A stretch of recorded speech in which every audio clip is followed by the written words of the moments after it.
రెండు క్లోజ్గా ఉండేటువంటి వర్డ్స్ మీనింగ్ ఏంటో మనం నేర్చుకుందాం. 2 words. First one fun and funny. Fun and funny ఏంటి తేడా రెండిటికి? ఫన్కి ఫన్నీకి తేడా ఏంటి? ఫస్ట్ మనం ఫన్నీ తీసుకుందాం. ఫన్నీ అంటే ఏంటంటే that which makes you laugh, a person or thing that makes you laugh.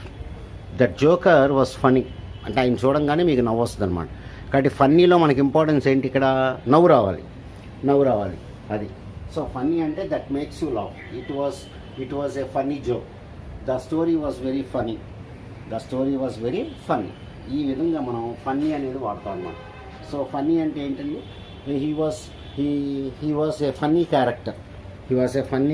ఆయన చూడంగానే మనకు నవ్వు వస్తుంది అనమాట. కాబట్టి ఇలాంటి వాటిని మనం ఫన్నీ అని చెప్పి అంటాం అనమాట. He is a funny